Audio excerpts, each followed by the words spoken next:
What's up mga kabosing, may buntag sa inyong tanan. So this is me again, Boss Ramon, and welcome here in Ramon's Paradise Pet Shop. Okay, so karon mga kabosing, for this episode kay natay suroyon nga usa na to nga kabosing atong suroyon ng iyang area kay nasa ginabreed dito nga mga crayfish. So mo ni bagong nauso karon diri sa atong diri sa Northern Cebu. Usapod ka mapanguhaan o source of income diri ang pag-breeding og mga crayfish, no? Mo na itong suroyon karon kay natay atay pakita ang iyang setup ito sa iyang mga gipong breeding nga crayfish adto sa Tapilon. So ito tapaingon sa Tapilon, no? O karon, so tara, kuyugi ko ninyo, let's go.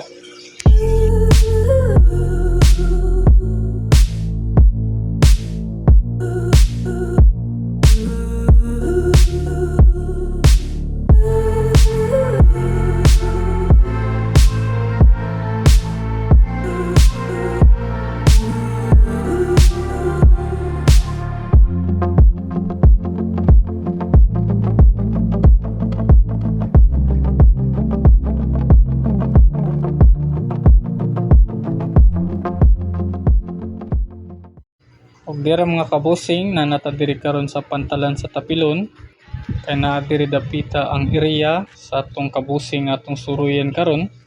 First time nato diri karon nakasuroy sa Tapilon ug pagkanindot man sa view diri napitaw. Og karon paingon nato sa area sa atong kabosing nga atong meet upon karon. Tanaw-tanaw sa ta kay asa dapita iyang area diri kay wa pa ta katultol asa dapita iyang area. Basta ingon siya nga napo ni bike shop diri nga eskina mo na kuno na. Diara na ako nakita ang bike shop diri unan mo na gini yung area.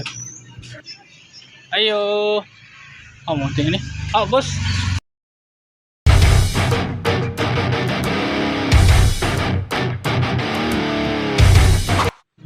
Og diara mga kabosing naabot na kita diri sa breeding barracks sa mga crayfish ni Kabosing Pupit.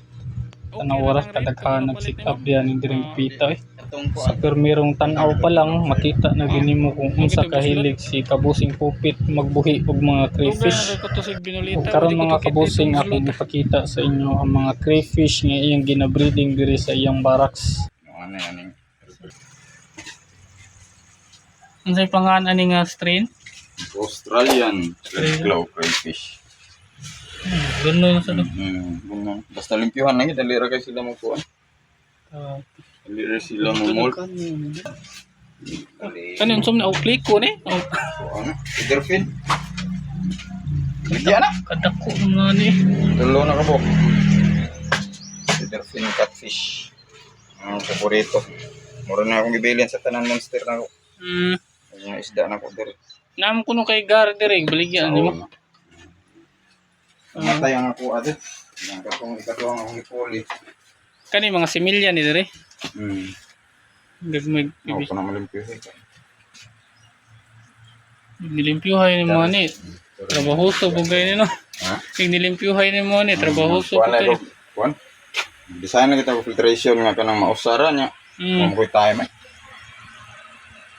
Nga napukon siguro. Napoy oras. Alis eh. Kani mo dagko pa ni siya. Unsa mo ni pagluto? Buto, suway pa. Suwayan ta nagluto. Pero pwede ba siya pang display no? Inindot mo tanawon. Oo. Malaki manindot kay kuan blue kayo.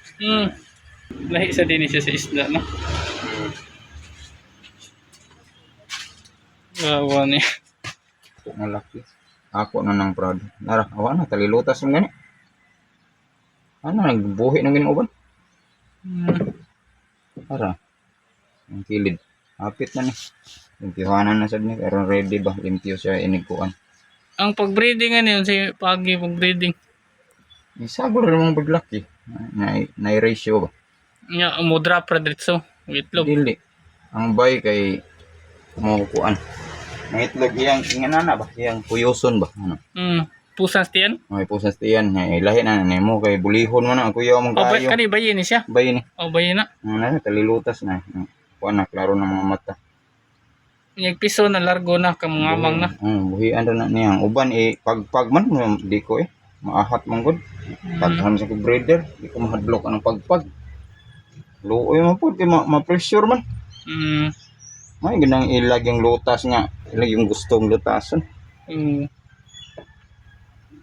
Natin rin po na sa ganyan na pag-review na ako makitaan. Kuan. Daray. Dara di ay. Lipat to ha. Ano na siya? Yang sa Puso niya? Tak. Ano na siya? Yang pusan. Kanawa pa na mapiso. Wala pa. Egg pa dyan na siya. Mga kuan ka na kuan. Yung hatch na largo na lang Di pa. Mag-capture pa na diha. Mag-anaman na mura siya ka ng larvae bito. Singa na. Capture na siya. Pirmi. Naman na ako ng panguhaan kay nganha ko ni siya ikutang. Kaya puno naman itanan sa mga bayi nga ng itlog. Pahatag na siya imo. Mga red-cherry na kung daan. ko lang sa Java fern. Jabafern. Ngato na rin tayo. Baligyan na. Kaya ako kinahawanan siya. Baligyan mo ni kung buwan. Baligyan mo. 1 inch kay pwede rag 20 basta daghan nun lang. Ya kung dagko na, pila na ibalik. Lain sa 700? mga breeder okay siguro mga Indot Oh Peps. O ganahan mong buhay crayfish wala hamag mo nga rin. sige. Pangutan na mong busa mo na. Ana Ay yun. tudluan na mong asa dapita ang daghang mamaa. Na breeder na tanan sizes. Ana. Tanan. Ana yun. Ngari ra mo Okay. hamag ra mo sabutan natong presyo. Oh. Oh yeah. Okay, so paganahan mo sorry no, dire. Tapilon to sa tapilon. Padong pantalan, skina pantalan na dire. Daghan kay crayfish ni mga nindot kayo. So lang ninyo. Hamag lang mo dire Peps, ayan mo Peps. Sige. Sige, salamat kayo sa. Sige. Sige.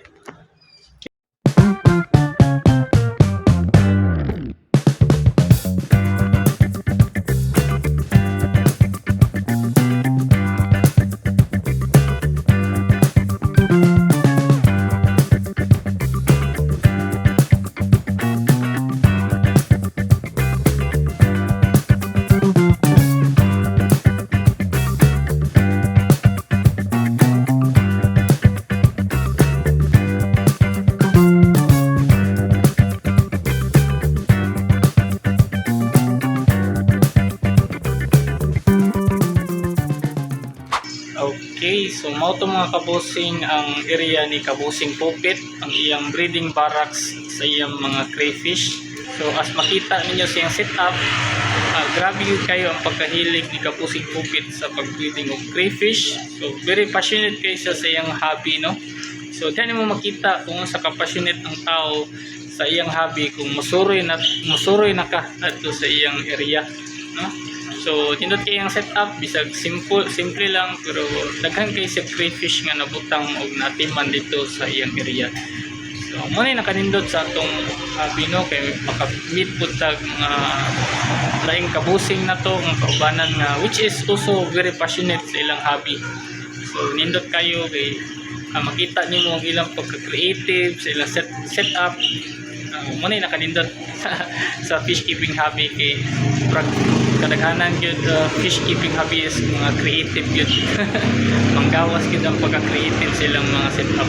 So mo to mga kabusing sa ganahan musuroy sa area ni Kabusing Pupit, kung ganahan mo mupalit sa iyahaw crayfish, so pwede ra mo bisita sa area to sa Tapilon, Iskita, Pantalan.